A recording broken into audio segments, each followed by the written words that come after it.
Hey guys, it's Leah from the Med Team, coming at you from Boerne, Texas for a special edition of Med Team Monday with your Med Team Queens. I have a really great friend of mine, Lara here, who I've known for about 15 years. She's amazing. She's my paratrooper sister. And before we jump in to talk about our topic today, which is what to expect from the examiner standpoint, I want her to go ahead and tell you guys a little bit about herself. Thank you, Leah. So I am Lara Chase, doctor of physical therapy. I have known Leah, like she said, for 15 years. I'm not really sure who let us grow up from being a private and a second lieutenant when we first met in the 82nd. But here we are. So former paratrooper, active duty. I still serve in the Army Reserve.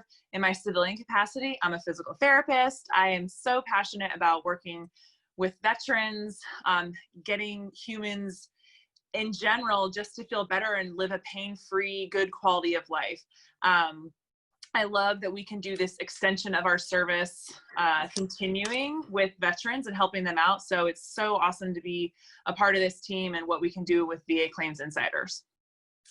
Yeah, and so Lara has kind of came into our world as a special advisor. She is super smart as a whip when it comes to all things orthopedic in nature and rehab. And she's done a lot of great videos and dropped a lot of great truth bombs about, neck conditions, range of motion stuff. And you can expect to see a lot more from her coming up in the next few months. So we're glad to have her as part of the family. So not to delay, we're going to jump right in and we're going to talk about some examiner stuff. Okay, so we get a lot of questions from veterans, or just feedback about their experiences, about what they've gone through when they've gone to exams, about, some horror stories, some great stories. We hear a lot of really good things too. So it's not always negative. In fact, today I heard a story, or I saw a story online from one of our veterans who I worked a claim with. He said that he went in, his examiner said, hey, my husband is a disabled vet. I'm here to support you. He took all the paperwork that the veteran brought. She took all the paperwork the veteran brought, read it, discussed it with him, shared her screen with him, and was very transparent about what she was typing, and things like that. So we hear a lot of great stories about examiners, but we hear a lot of nightmares about examiners. So we wanted to kind of come on and dispel some rumors, some truths, let you guys know that there's a human factor, right? There's a superhuman factor because every experience is different because there's so many people involved, right? I myself have been an examiner in the past. I think some of you guys may know that. I've talked about it. I will not name any names of which organizations I've worked for, but there have been several in my past that I have been an examiner for. And I know for me, whenever I had a veteran come in, I would just try to put them at ease. Lara and I have both been in exams before, so we can kind of attest to it, that it's nerve-wracking. It's nerve-wracking for everybody, right? So you go in there, I've had veterans cry. I've had veterans just be very angry when they first come in because they feel like someone's about to take away their benefits. If you have a veteran that comes in that, sometimes you get scheduled for a re-eval and you don't know why, right? And so you're worried and so some examiners will set your fears at ease, but some will not. And we will talk about some of those things, right? So I wanted to start off by kind of chatting about what to expect, right? So you're going to push the button, submit your claim. Lara, can you kind of tell us about what happened when you submitted your claim, when you submitted your last claim, from point A of submission to, getting to the exam? Sure. So I have done 2 C&P exams for myself.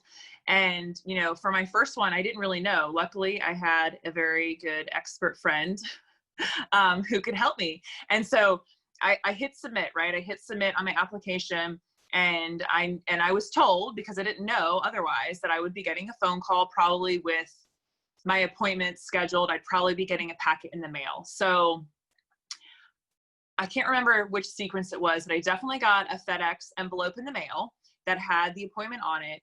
And then I got a phone call as well from the VA or from I think whatever the organization was that was going to, that I was going through for my C&P exam. I got the phone call reminder. And so it was already set for me. And I remember actually, because I had a personal conflict with the time.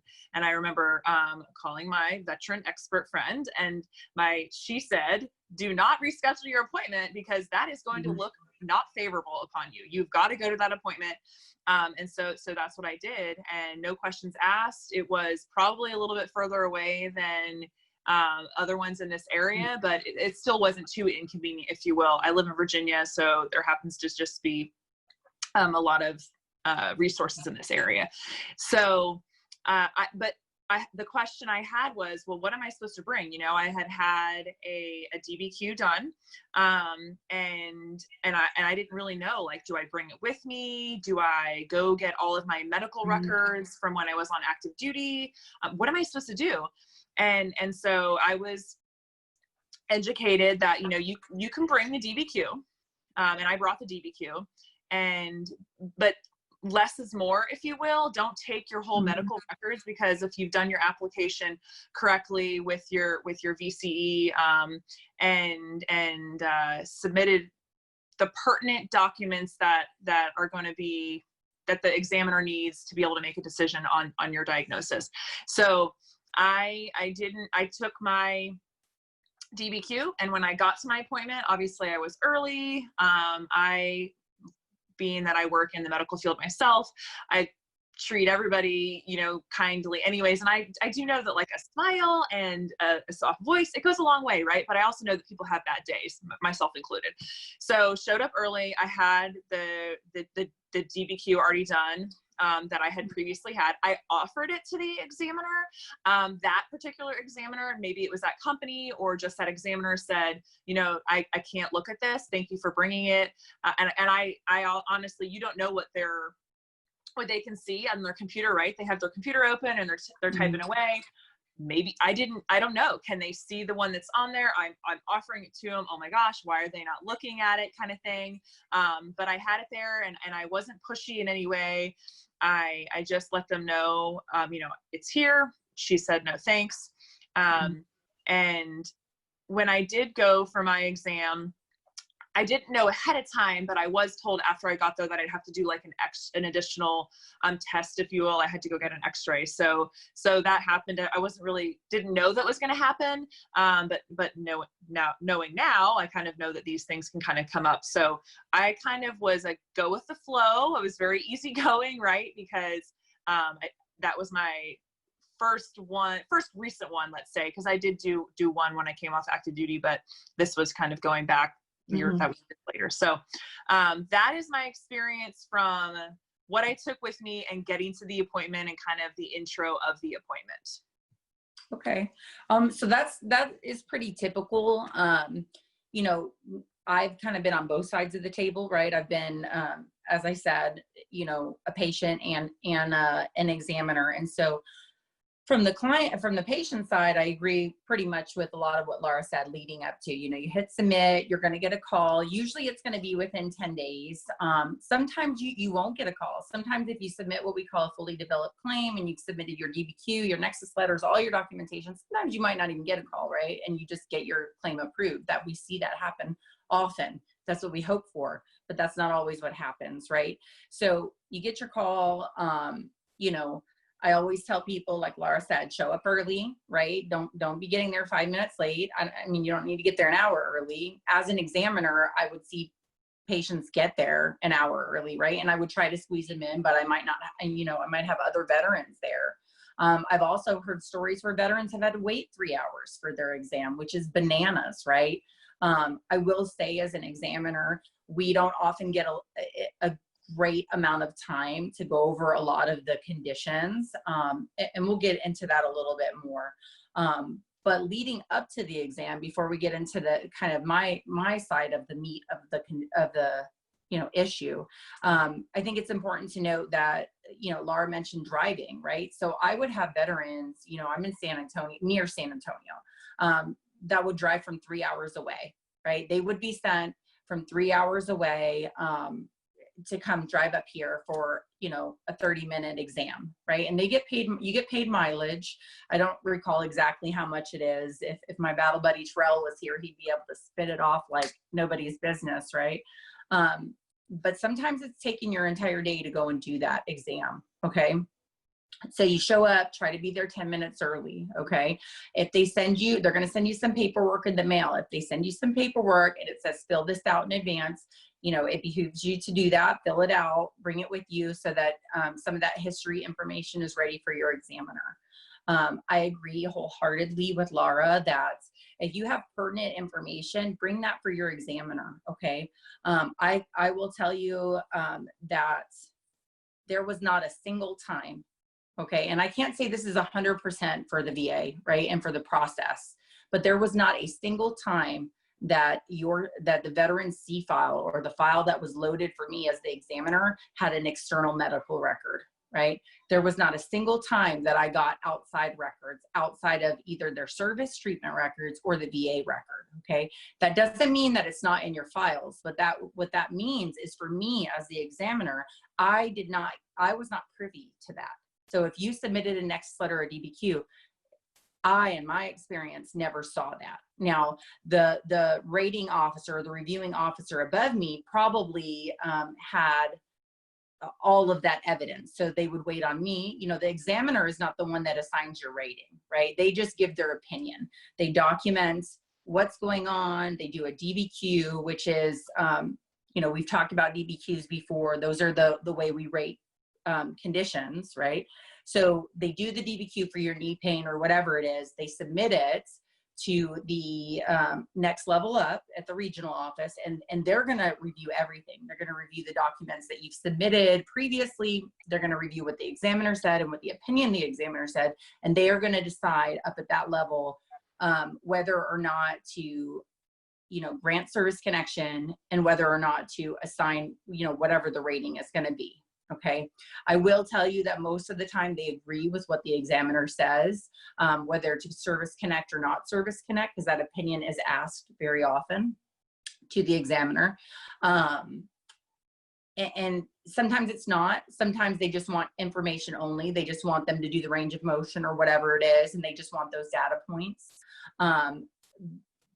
But the examiner may not even see your stuff, right?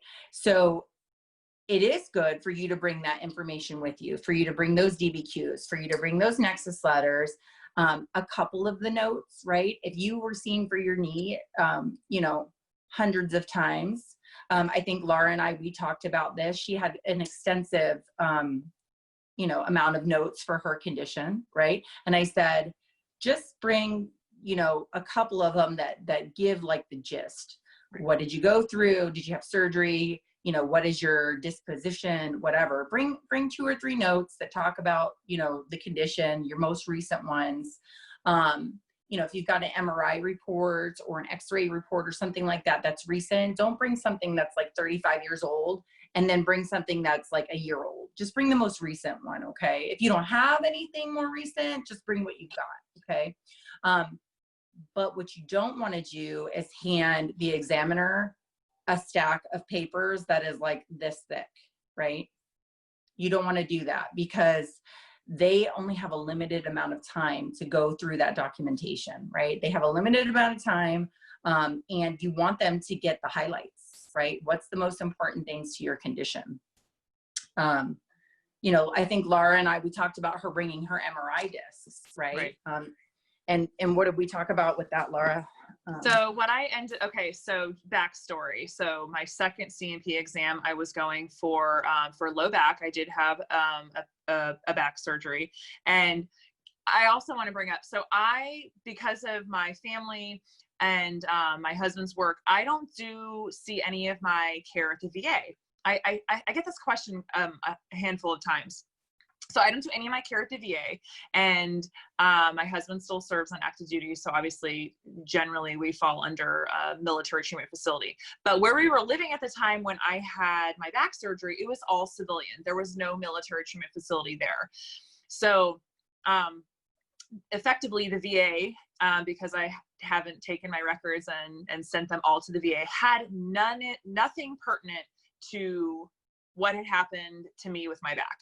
And so after talking to Leah, you know, I'm thinking, bring it all, you know, bring everything. And what I ended up bringing for my back exam was the final write-up for the MRI. I have the discs. I could have uploaded the discs, you know, that was all a little bit too much. You know, the examiner, frankly, probably doesn't have extensive training in how to read an MRI, right? The pictures on an MRI, but they can read and they understand the medical terminology in the write-up of the MRI. And so I ended up bringing just the write-up for the MRI. I did not bring my MRI photos, the disc. So I ended up bringing the write-up for the MRI, my Nexus, and my DBQ.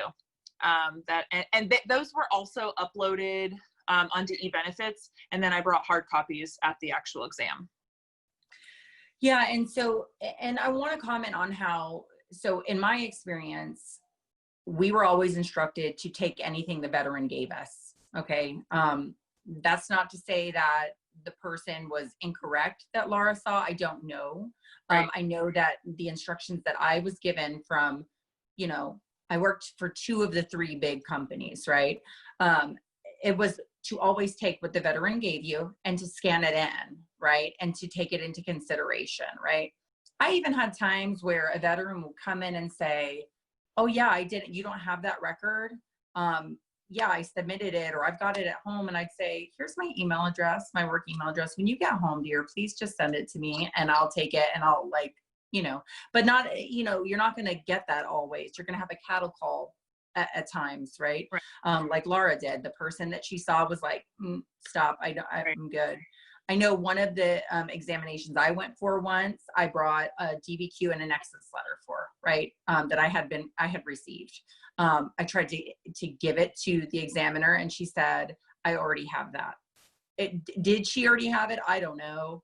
Right. But the service connected me, so whatever. Right. I think it's a good point that you bring up, because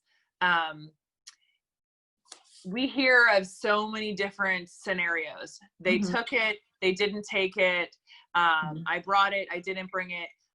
This company did this company did that. And so I think it's just great from our standpoint to educate that you may encounter different scenarios.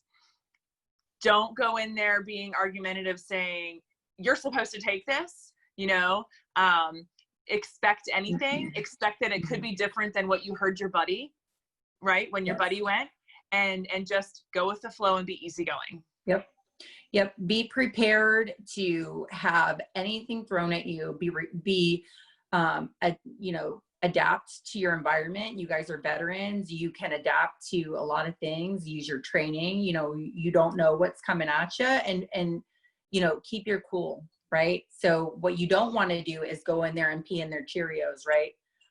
And we shouldn't have to, you know, be at their mercy in that way.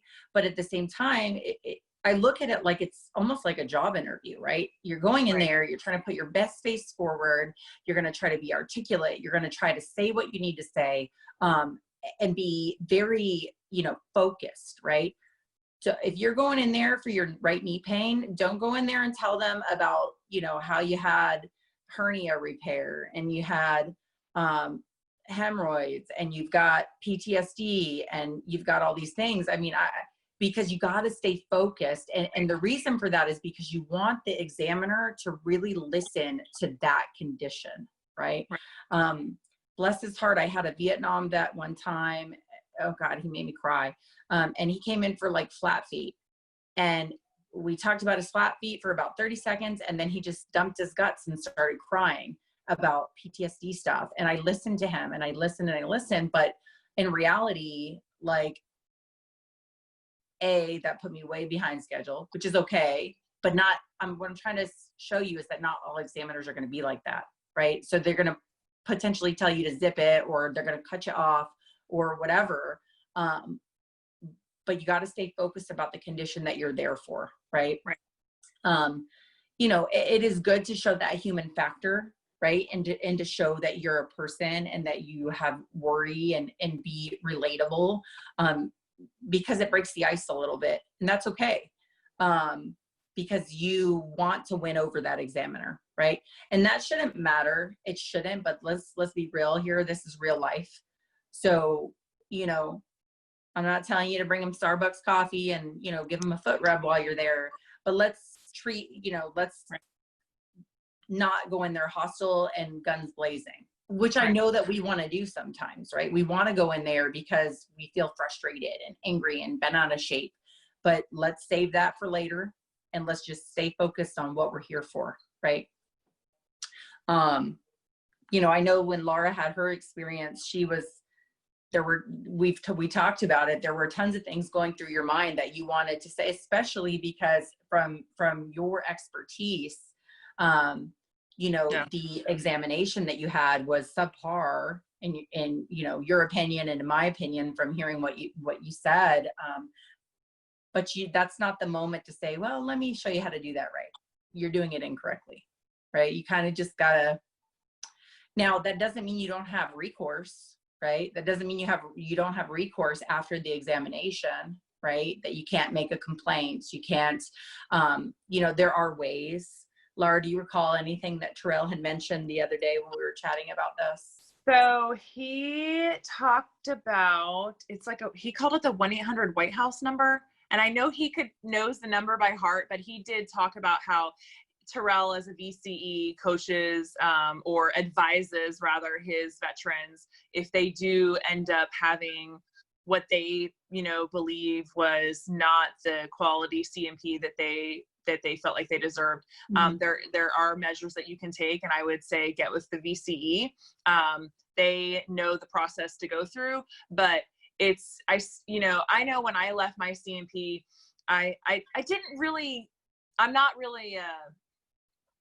I'm more of a glasses half full kind of person. I definitely had things where I was like, oh, well, that could have gone a little better. So I don't really dwell on maybe all the negative things that I know certain people get caught up on.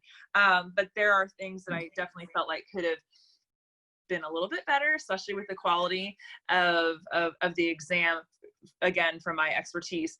But I kind of let it play out. I'm going to let the system work itself. Whether that's right or wrong, I wanted to see how it panned out first. But I do know that if I would have had what would have not been the best quality C&P, that I would have contacted, you know, my VCE and gone through what am I supposed to do to make an appeal, or to make a complaint rather. So there is a process. Get with your VCE. They'll be able to advise you through that. Don't just think that that's the end and this is it. Yeah, and for those of you who are kind of on the fence or haven't necessarily joined up with VA Claims Insider yet, which by the way is a fantastic organization, there is tons of free content out there. Just, you know, if you go on YouTube and you search VA Claims Insider Examiner stuff, well, for one, this is probably going to pop up as soon as we load it. But then also, you know, Brian and his guys have a lot of content where they talk about what is your recourse? What can you do if you've had a bad exam? And, you know, and you can take a look at that, and you have, you know, weapons at your side here to arm yourself and to take care of yourself. This doesn't have to, you know, you have a say in what happens with your claim, right? So we kind of talked about what happens up until you get to the exam, a little bit about what happens in the examination. So like I said, all of your stuff is loaded for the examiner prior to you getting there. So they should have the ability to see your C file or whatever's been loaded for you. You know, and not everything gets loaded. For example, if you're going there for an increase, they might not load anything, because they're not trying to make a service connection. They might just want them to do your range of motion or whatever it is, and that's it. And so what happens when you're in the exam? Well, we're going to talk about some orthopedic stuff. I'm going to turn that over to Lara here in a second, but briefly, some of the other examination things, some questions I get are what happens in the exam. So some of the exams don't actually even require the examiner to really even touch the patient, right? So one example would be sleep apnea, right? So sleep apnea DBQ, or disability benefit questionnaire, is mostly a history thing. We talk to you, we find out, you know, when were you diagnosed, etc. Are you tired all the time? Do you wear a CPAP? It's like 2 pages and that's it. You're in and out, right? The examination for hearing, for example, or for tinnitus, usually all that's going to be is a couple of questions, and then you get an audiogram, right? You may or may not get an audio. You're going to get one for hearing, right? For tinnitus, you may not get one. They may just ask you about your history of tinnitus, especially if they've got an audiogram on file for you. If it's a vision thing, you're going to go see an eye doctor.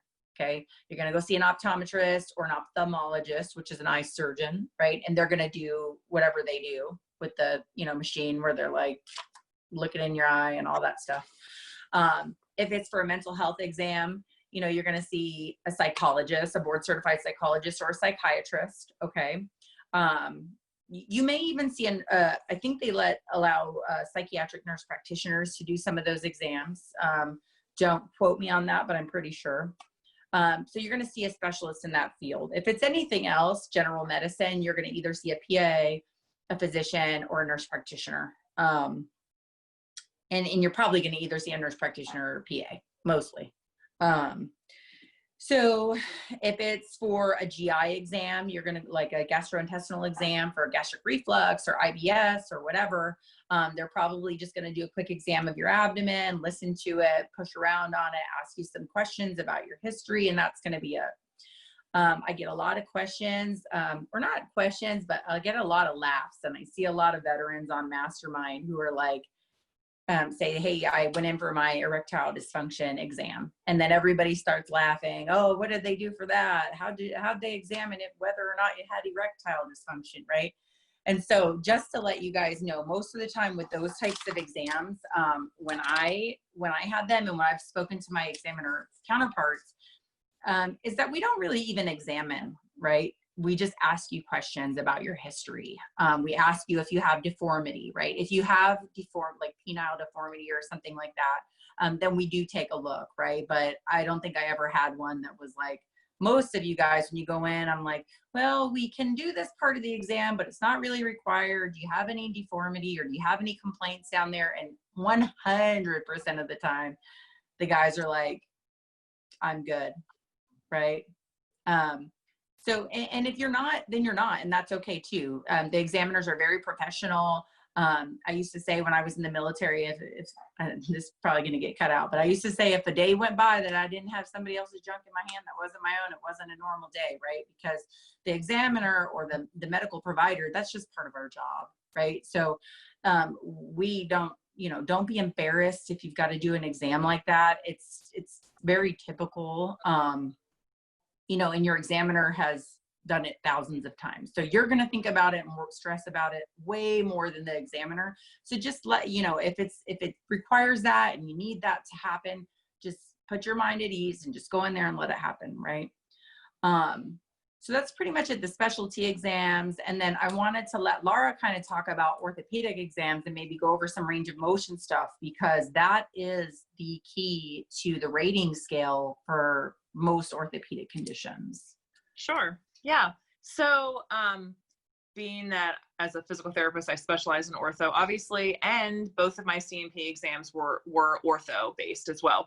So, I do not do C&P exams. The VA doesn't have PTs do C&P exams. Of course, if I had it my way, I probably would, because I feel like we are, we have very good training on all the things associated with orthopedic exams, if you will. So, right. Just to comment, I had both my exams were done by nurse practitioners. But if you go in for an ortho exam, whether it's on your neck, your shoulders, your elbow, your wrist, your fingers, your hips, your back, your knee, your joint, your ankles, any joint or bone or muscle in your body, you're typically probably going to, obviously, like every single exam, regardless of it being orthopedic, like you mentioned, they're going to go through an extensive history. And there's a rhyme and a reason why they ask you certain things, right? And on those exams, non-orthopedic, it's important to be very specific, because that's, if they physically can't touch you for it because it's not a touching you exam nature, they need that history information to qualify a disability percent, right? So with an orthopedic exam, they're going to go through all of those questions pertinent to whatever diagnosis or body part, but they're also going to be able to have some actual physical measures, objective measures, if you will, that can allow them to assist with categorizing, you know, mild, moderate, or severe disability, if you will. So typically they're going to do range of motion testing, which is with the goniometer, or called goniometry, and I'll go through that in a second. They also are going to do some form of likely strength testing. So they will always compare one side to the other side. So in the medical world, we like to call that like the affected side and the unaffected side, or the injured side and the non-injured side, because they need something to compare it to, right? So because they can't compare it to another veteran because their norm is different than what my norm is, right? So I was examined for my right ankle. So my normal ankle is my left ankle. So they're going to take strength and range of motion of the left and the right. So you'll also go through some strength testing. They usually go through palpation, which also means them taking their hands and touching you, right? So if I was being examined for my knee, they're going to touch around my knee. Does this hurt? Does this hurt? And I'm probably, because I'm in the medical field, I'm also very specific even as a patient. So when she was poking me, or not poking me, I hate to use that word, when she was palpating me, touching me with her fingers, asking if it hurt, I'm like, well, not right now. This injury was a while ago. But there are things that hurt it, right? So like running hurts it, or standing for a long period of time hurts. But no, it's not swollen right now. But I'm very specific with the way I was descriptive of how things felt for me, right? So be realistic, but also don't let them try to trick you either, if you will. And they're not there to trick you, but sometimes if you aren't, I'm at a little bit of an advantage because obviously I really understand the body and I really understand these kind of exams just based on my profession. But this is why we like to do this video content, so we can help educate veterans on what to expect when they go in for these C&P exams. So they will have some sort of like touching the joint or touching the muscle or touching that area to see if it hurts. Depending on the verbal history you're giving them, they might test your sensation. So, and that's just to understand if there's some sort of neurological or spinal cord involvement or some sort of nerve damage involved. They would test your sensation. They ask you to close your eyes and touch, you know, along this part of your body, and you're supposed to say whether it's sharp or dull or whether you can feel it or not. They may or may not check reflexes. So that's just kind of what you can expect at an ortho exam. So specifically talking about goniometry, because that's one, a fancy word, and two, you may see some tools that they pull out, and it's better to be educated on what the heck they're going to do than not. So with orthopedic exams, you're definitely 9 times out of 10, depending on what the joint is, going to have some sort of range of motion measurement. And again, they're going to measure the injured or to the non-injured side, or the affected to the non-affected. So there's different types of goniometers. This is an example of a goniometer. For a smaller joint, I would probably use this on like an ankle, a wrist potentially, and then there's even smaller goniometers than this where they may be measuring your range of motion of your toes or your fingers. And then if they're going to do like hips or knees potentially, I don't know if you can see it with the glare, your back.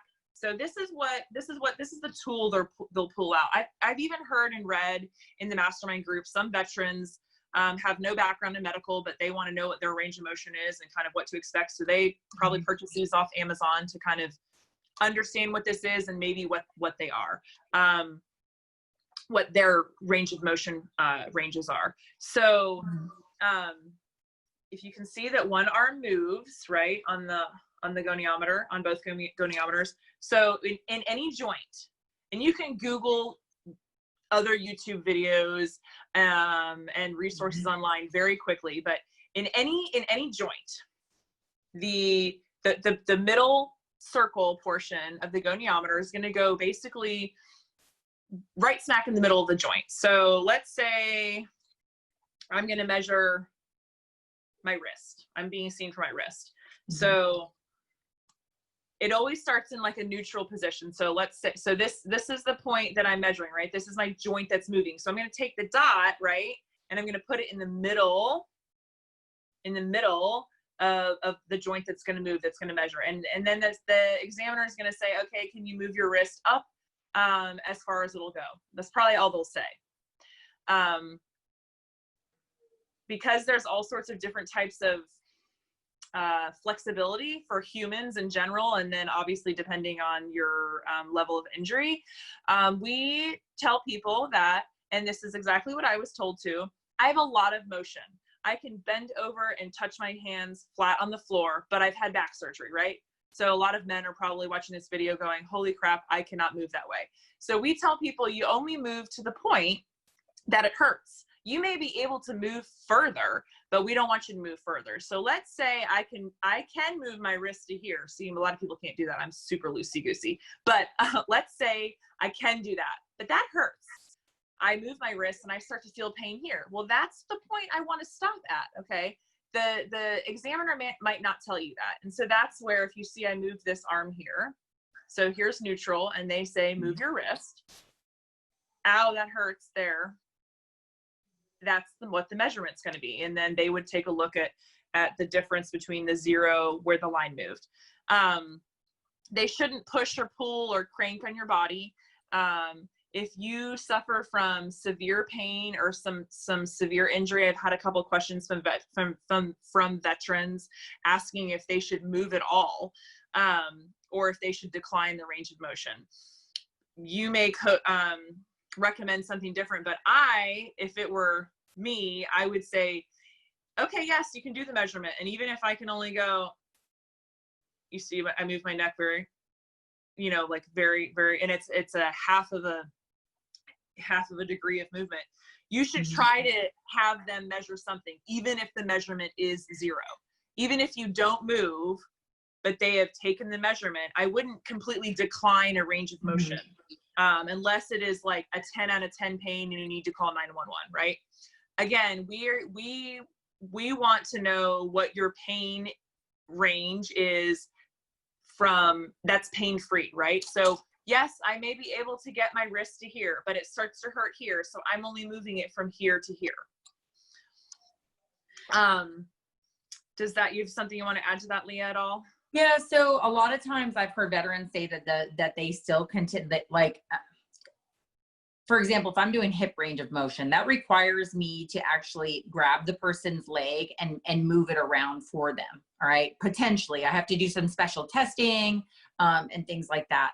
And so they may try to move you to a point that is beyond what your comfort level is. Okay. And I can also tell you that yes, we can say, okay, I'm bending my wrist, it hurts at, here. They will try to get you to move beyond that point. Okay. They will potentially even say, okay, I understand it hurts there and I'll annotate that. Just keep moving it as much as you can. Okay. And it is within their right to do that, right? Because they're supposed to annotate that, but you do not have to, right? They do want to get a true reflection of what your range of motion is, even through the pain, but you don't have to. You can say, I have to stop here. Just like Lara was saying, I have to stop here. It hurts. I cannot, right?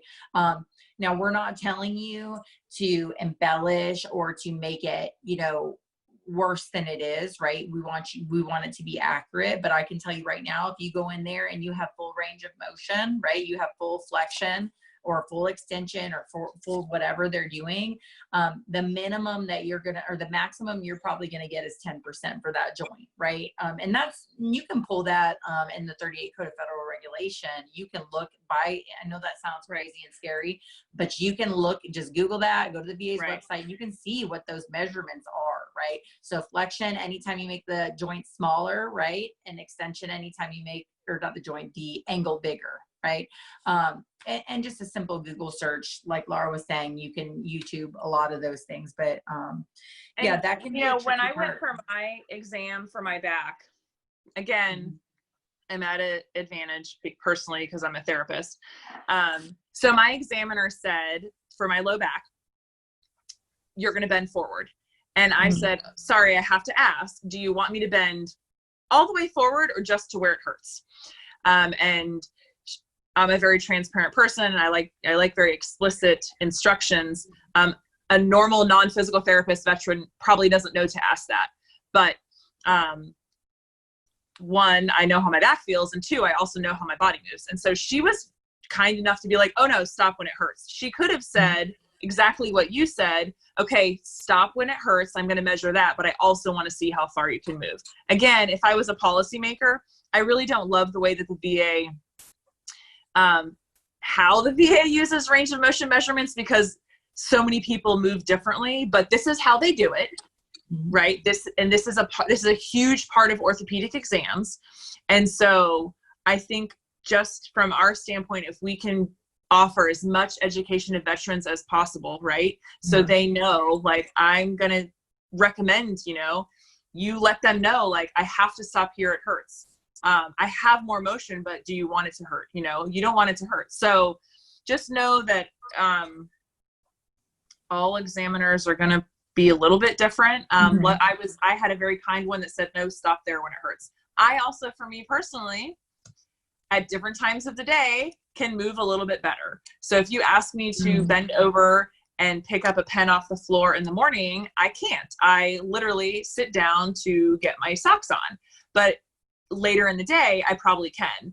And so when I was in for mine, it was later in the day, but that's when I'm feeling great. So when I'm giving my history, I'm giving it as if it's the worst time for me. I know what that feels like. I feel it every single morning. And it does affect my function, but during that history portion of the exam, I had to just be very descriptive enough,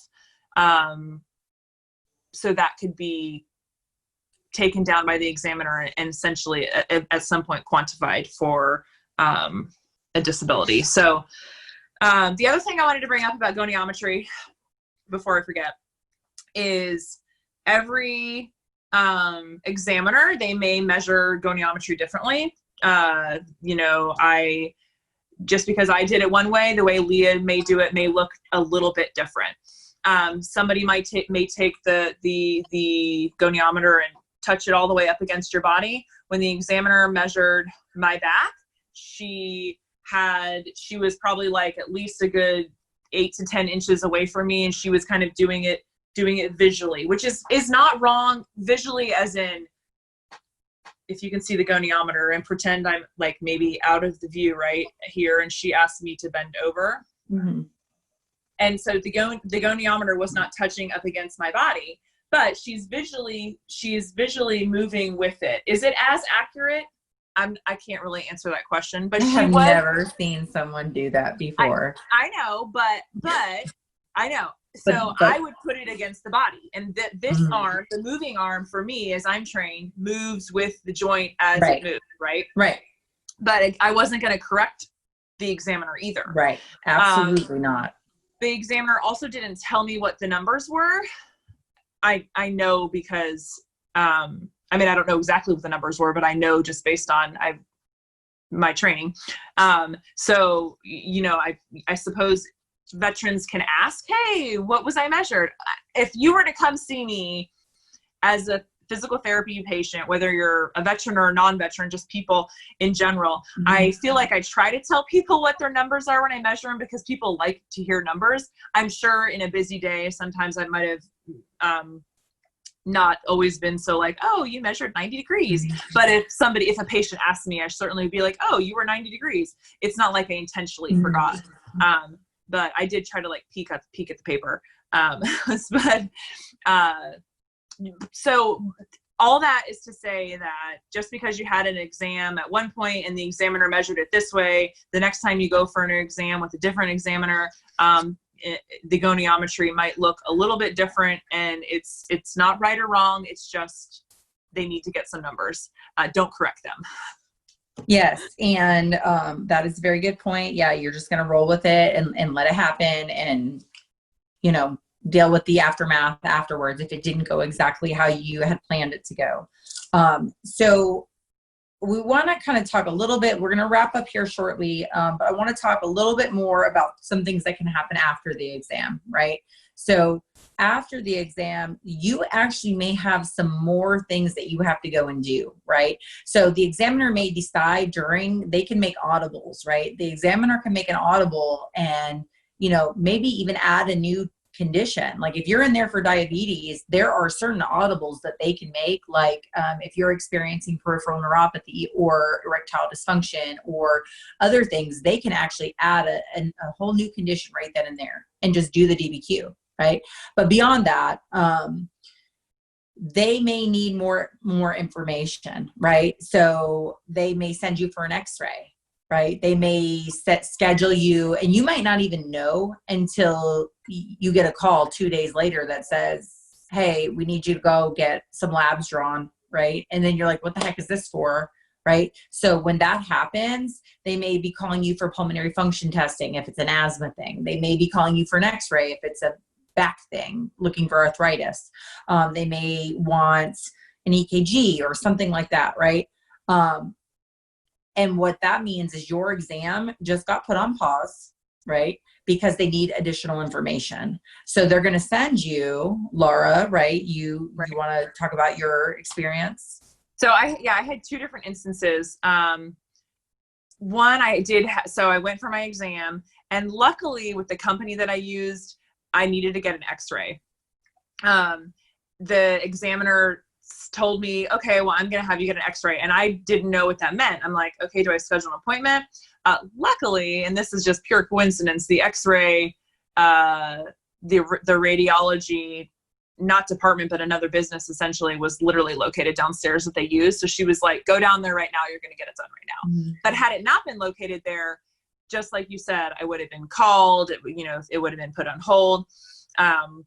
So I did have to go for an x-ray. And then the second test or C&P that I went for exam, I was actually called weeks later. And after the phone call happened, it did jog my memory that the examiner had said she needed to do something during the exam. She needed to measure my surgery scar. And after I left the exam, I was like, oh, she forgot to do it. But it just kind of like was a fleeting thought. Anyways, so I ended up getting a phone call. I didn't have to go in to anybody or go back in, but it was probably weeks later. So my exam, if you will, would have been put on hold. But I ended up having to have a phone call with her to answer some more questions specifically about the scar. And it had gotten added, right? So when my initial disability claim that I was submitting for, it wasn't even a secondary or a part of it. It was something that through the history taking, right, that I did with the examiner mental noted and verbally said like, oh, let me add this. So that was weeks later. So of course that one took a little bit longer, but still not that long. So those are the two instances where I had to do something additional. So yeah, so that will happen. And if that is happening, then just know that your exam is not going to get completed until after that is done, right? So what happens is if you get sent out for an x-ray or whatever, they get those results back to your examiner, the same examiner that you saw, whenever they're ready, right? Maybe a day or two before the labs are completed, or, you go in there and it takes the lab a day to process it, or the radiologist a day to read the x-ray. They send it back to the examiner. The examiner is going to include that in your report, in your DBQ. Okay. And then they are supposed to have about 48 hours to submit that. Okay. Does that always happen? No. Okay. What can happen is if I didn't get my reports in within 48 hours, you would get like a little ding on your file or whatever.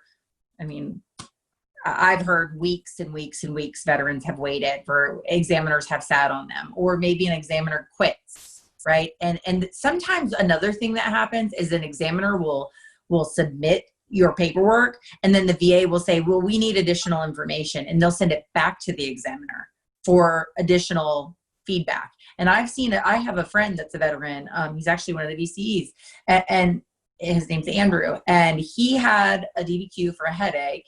The examiner sent it in. 3 weeks later, the VA sends it back to the examiner for some corrections, and the examiner had quit, right, and no longer worked there. So guess what happened to poor Andrew? He had another dang on C&P exam, right? What a damn nightmare, right? But these things happen, and you just have to, it's not a catastrophe. You just roll with it. You just make it happen and you get through it. Okay. So I guess, you know, they submit it, the VA does their thing, and hopefully within a few weeks you're going to get your information. But there's so many variables, and I hope that what we taught you today is that you have to be ready to just be flexible and to expect anything and everything. That if it goes smoothly and like planned, that is not the norm. Okay. If it does, and you submit all your evidence and they just make a ruling. I had one veteran who submitted a DBQ for a headache increase, and the next week it was increased. And wow. with a date of 1 day after he submitted it. Right. So they just read it. They were like, yep, increased, right? That is not the norm. Okay. That's perfect world, but that is not the norm. So be prepared. Right. So I hope you guys enjoyed our truth bombs today. I sure am glad that I have my homegirl here, my sister, my med team queen, who I love very much. I hope you guys enjoy. She's got a video. Did it publish yet, or is it about to publish? You're going to. It did. It was today. It was either today or yesterday. It was all about goniometry, and I've kind of got a whole series. Yep, a whole series of stuff that I'm going to do. So just be on the lookout.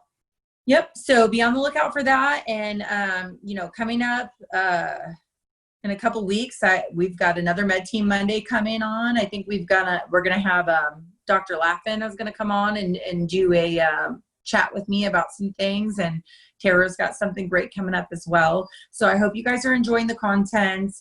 Keep fighting the fights. If you haven't joined VA Claims Insider, come join the family. We'll take care of you. We'll square you away. We'll make it happen. All that biz. And we love you guys, and we will talk to you soon. All right. Bye. Bye.